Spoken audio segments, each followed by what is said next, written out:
الحمد لوليه والصلاة والسلام على نبيه أما بعد فأعوذ بالله من الشيطان الرجيم بسم الله الرحمن الرحيم رب اشرح لي صدري ويسر لي أمري واحلل عقدة من لساني يفقهوا قولي.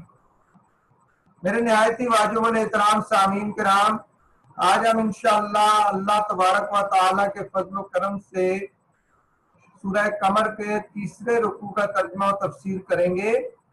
ان میں سے افعال میں سب سے پہلے ورڈ آیا جا آیا وہ کیم. اخذنا پکڑا ہم نے، وہی سیزڈ جا آیا، اخذنا پکڑا ہم نے. یہزم شکست کھائے گا، شکست کھائے گا.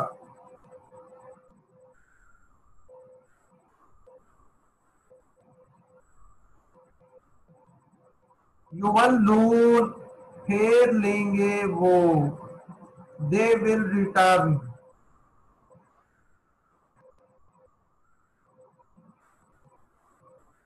یصحبون گھسیٹے جائیں گے. ذوقوا چکھو تم، ٹیسٹ. اہلکنا ہلاک کیا ہم نے، وہی ڈسٹرائڈ. یہ افعال تھے جو اس میں استعمال ہوئے. اب ہم اسماء کی طرف آتے ہیں. آل قوم کو کہتے ہیں، پیپل. النذر ڈرانے والے، وارننگ. اخذ پکڑنا، مقتدرن قدرت والا. براءتن آزادی کے لیے چھٹی لکھی ہوئی، ایکسیپشن. یا کیا براعت کسی چیز سے آزادی کے لیے آتا ہے.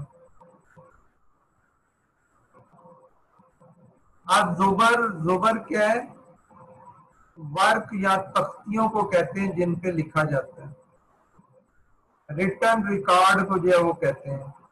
جمیع جماعتیں، اسمبلی. منتصر بدلہ لینے والے. الدبر پیٹھ، بیک. الساعہ قیامت. موعد وعدے کا وقت. ادھا بہت سخت. امرو بہت تلخ. دلال گمراہی. سعرن جلنے کے.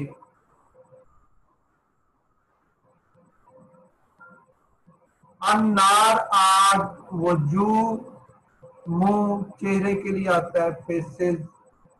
مسا چھونا.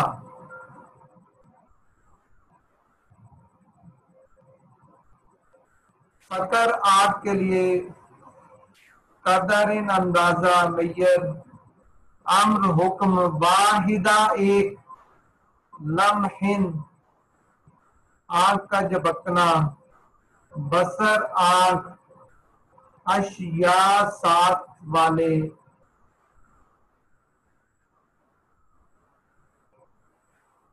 ویسے اشیاء مختلف اقسام کے لیے آتا ہے. اقسام، اشیاء اقسام. مدکر نصیحت پکڑنے والا. صغیر چھوٹا، کبیر بڑا. مستتر لکھا ہوا. متقین پرہیزگار. مقعد مقام، بیٹھنے کی جگہ آتا ہے. بیٹھنے کی جگہ، بیٹھنے کا مقام یا مقعد، بیٹھنے کی جگہ، بیٹھنے کا مقام. صدق راستی، راست سیدھا، سچا. ملیک بادشاہ. مقتدر قدرت والا. تو یہ جو الفاظ تھے ان کی ہم نے میننگ کیے. اب آتے ہیں ہم ترجمہ اور تفسیر کی طرف اس کے. تو یہ جو آخری رکوع ہے اس میں سورہ قمر کا تیسرا اور آخری رکوع، اس میں اللہ تبارک و تعالی نے فرعون کا اور اس کی آل کا ذکر کیا. وَلَقَدْ جَاءَ آلَ فِرْعَوْنَ النُّذُرُ. وَلَقَدْ البتہ تحقیق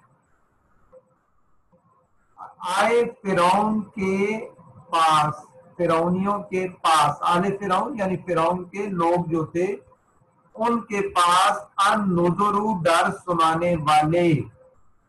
کذبوا جٹلایا انہوں نے یعنی فرعونیوں نے بیااتینا ہماری آیات کو، کلیات تمام، ہماری سب نشانیوں کو، سب آیات کو انہوں نے جٹلا دیا.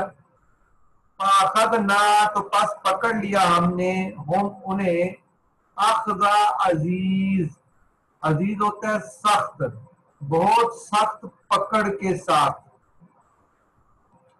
مقتدر قدرت والی یعنی عظیم قدرت والے کی گرفت کی شان یہ ہے کہ جب وہ پکڑے گا تو ایک عزت والے عظیم قدرت والے کی گرفت جو ہے وہ ہو جائے گی. تو اس کو پکڑ لیا ہم نے ایسی پکڑ جو ایک عظیم اور قدرت والے کی پکڑ ہوتی ہے، یعنی وہ ایسی پکڑ ہے کہ اس سے آپ بچنا ان کے لیے ممکن نہیں ہے. اکفارکم خیر من اولئکم ام لکم براءۃ فی الزبر. آپ کفارکم کیا تمہارے کفار خیر بہتر ہے من اولئکم ان پہلوں سے، یہ جو پہلے تھے ان پہلوں سے کیا یہ کفار بہتر ہے؟ ام یا لکم تمہارے لیے برات ہے، نجات ہے، جو کیا ہے فی الزبر کتابوں میں لکھی ہوئی ہے، یعنی زبر میں لوح محفوظ پہ یا ان کتابوں میں وہ لکھی ہوئی ہے.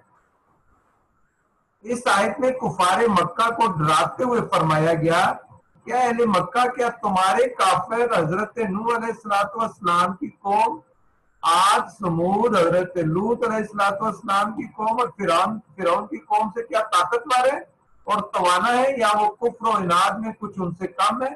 مراد یہ کہ تم سے پہلے کے کافر تم سے زیادہ مضبوط اور طاقتور تھے. اس لیے ہوش کر لو، جب ان کا انجام برا ہوا تو تمہارا انجام بھی جو ہے وہ پکڑ جب اللہ کی آئے گی تو بہت سخت پکڑ ہوگی. تو آپ کفارکم خیر من اولئکم، کیا یہ تمہارے کفار جو ہے یہ بہتر ہے ان کفار سے جن کا ہم نے ابھی ذکر کیا، یعنی قوم نوح جو ہے ان کے، عاد سمود وہ ان کی قوم کے جو کفار تھے وہ زیادہ سخت تھے یا یہ ہے؟ پھر فرمایا اس کے بعد ام یقولون نحن جمیع منتصر، یا وہ کہتے ہیں، ہم یا یقولون کہتے ہیں، نحن ہم جمیع سارے، ہم سب مل کر منتصرون بدلہ لے لیں گے، ہم سب مل کر بدلہ لے لیں گے. سیہزم الجمع تو ان قریب بھاگ جائے گا سب، جمع کیا ہے سارا لشکر، سب بھاگ جائیں گے. وَيُوَلُّونَ الدُّبُرَ اور پیٹھ پھیریں گے. اس آیت اور اس کی بعد والی آیت کا خلاصہ یہ ہے کہ کیا کفار قریش اپنی جہالت اور قوت و شوکت کی وجہ سے یہ کہتے ہیں کہ ہم سب مل کر محمد صلی اللہ علیہ وسلم سے بدلہ لے لیں گے؟ یہ سوالیہ انداز. اللہ تعالیٰ نے ان کا رد کرتے ہوئے ارشاد فرمایا کہ ان قریب کفار مکہ کے گروہ میں شامل سب لوگ بھگا دیے جائیں گے اور پیٹ پھیر کر سارے کیا بھاگ جائیں گے.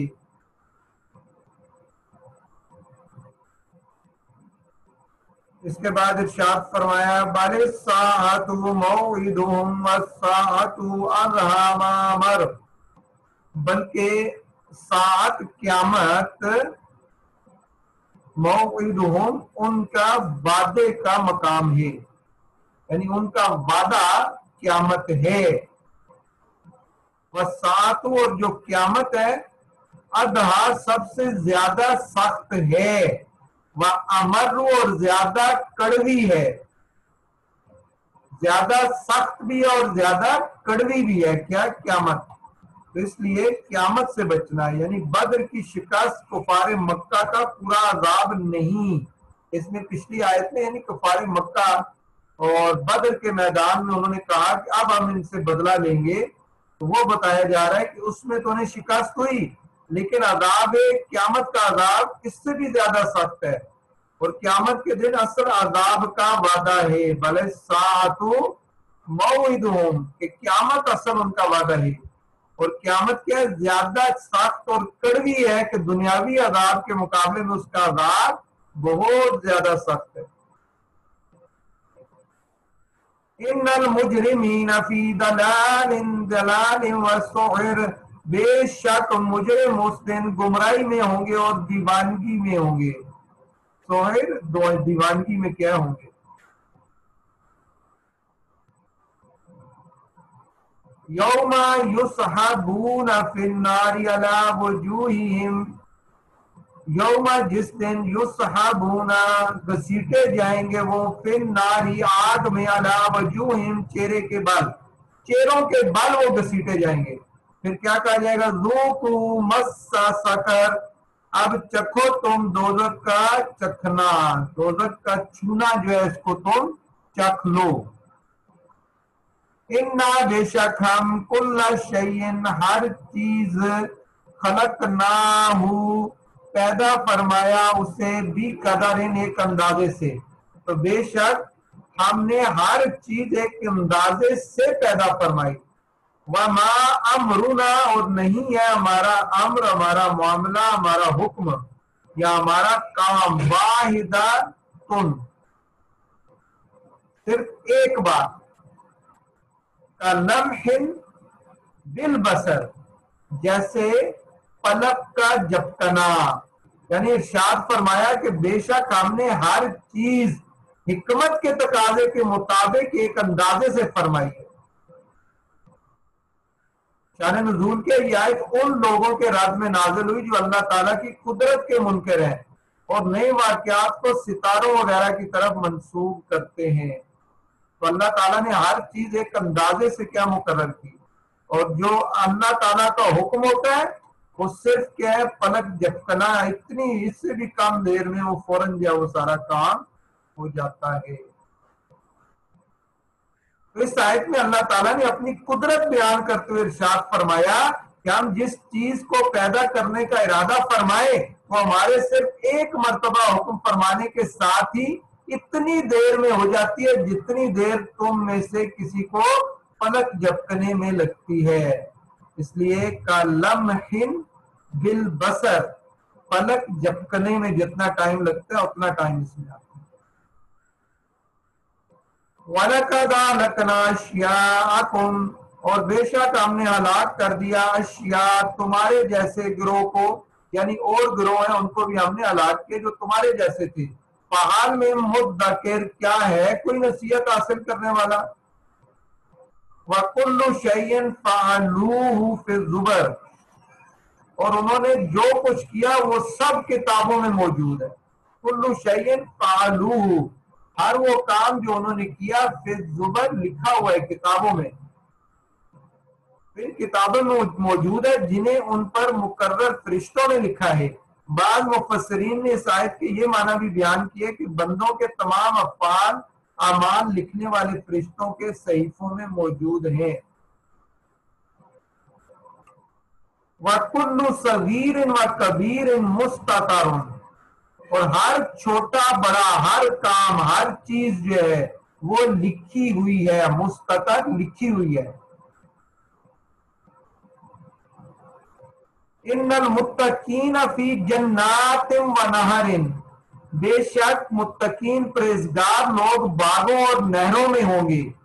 فی مقعد صدق، اور وہ سچی جگہ پر ہوں گے. سچی مقعد بیٹھنے کی جگہ، صدق سچی. یعنی ان کی جو مجلس ہوگی وہ سچی جگہ پر ہوگی. اندہ ملیک مقتدر، ایک بادشاہ جو عظیم قدرت والا ہے. ملیک بادشاہ، مقتدر عظیم. عظیم قدرت والے کے حضور سچ کی مجلس میں وہ ہوں گے، سچ کی مجلس میں وہ ہوں گے. تو اس آیت اور اس کی بعد والی ان المتقین والی اور یہ آیت، اس میں کیا فرمایا کہ بے شک وہ لوگ جو کفر اور گناہوں سے بچے رہے وہ ایسے عظیم و شان باغوں میں ہوں گے جن میں موجود نعمتوں اور ان لوگوں کے لیے تیار کی گئی ہیں، چیزوں کے اوصاف بیان سے باہر ہیں. اس طرح ان کے باغوں اور ان کے گھروں میں پانی، شراب، شہد، دودھ کی نہریں ہوں گی اور وہ عظیم قدرت والے بادشاہ کے بارگاہ کے مقرب ہوں گے. اور جو باغ اور نہریں متقین لوگوں کے لیے تیار کی گئی ہیں ان کا جو ہے وہ حال جیسے سورہ محمد میں بھی بتایا کہ وہ ایسی نہریں ہوں گی جن کا پانی خراب نہیں ہوگا، ہمیشہ ایک جیسا رہے گا. دودھ کی نہریں ہیں، ان کا مزہ جو ہے وہ بہت زیادہ ہوگا. اچھا، پینے والوں کے لیے سراسر لذت ہے، شفاف ہے، شہد کی نہریں ہیں اور ہر قسم کے پھل ان کے رب کی طرف سے مغفرت بھی ہوگی. تو اس طرح جو ہے وہ اللہ تعالیٰ بے شمار نعمتیں جو ہے وہ کیا ہے انہیں عطا کرے گا. اس طرح ان آخری آیات میں بتایا، لہذا ہر ایک کو چاہیے کہ وہ چھوٹے بڑے تمام گناہوں سے بچے اور جو گناہ سرزد ہو چکے ان سے اللہ تعالیٰ کی بارگاہ میں سچی توبہ کرے، کیونکہ ہر چیز جو اللہ تبارک و تعالیٰ نے کیا فرمائی، وَكُلُّ صَغِيرٍ وَكَبِيرٍ مُسْتَطَرٍ، ہر چھوٹا بڑا ساری چیزیں لکھی ہوئی ہیں. اس لیے روز معاشر شرمندگی سے بچنے کے لیے ان چیزوں کا جو ہے وہ کیا ہے خیال رکھنا چاہیے. امام فخر الدین رازی فرماتے ہیں کہ ان آیات میں جس میں جیسے فرمایا کل شیء فعلوہ فی الزبر، اس میں فرمایا کہ اس بات کی طرف اشارہ ہے کہ پہلی امتوں کے کفار کی ہلاکت کے بعد ان کا کام ختم نہیں ہو گیا، بلکہ ان کی ہلاکت تو ان کا وہ عذاب ہے جو اس دنیا میں آیا، اور ان کا اخروی عذاب ابھی آئے گا جو کہ ان کے ان اعمال کے بدلے میں تیار کیا گیا جو ان کے اعمال ناموں میں لکھے ہوئے ہیں. وہ اعمال ناموں میں جو لکھے ہوئے ہیں اس کے مطابق جو ان کو جو ہے وہ سزا جو ہے وہ دی جائے گی. اللہ تبارک و تعالیٰ سے دعا ہے کہ جو کچھ سنا اس پر عمل کرنے کی توفیق عطا فرمائے. وما علینا الا البلاغ.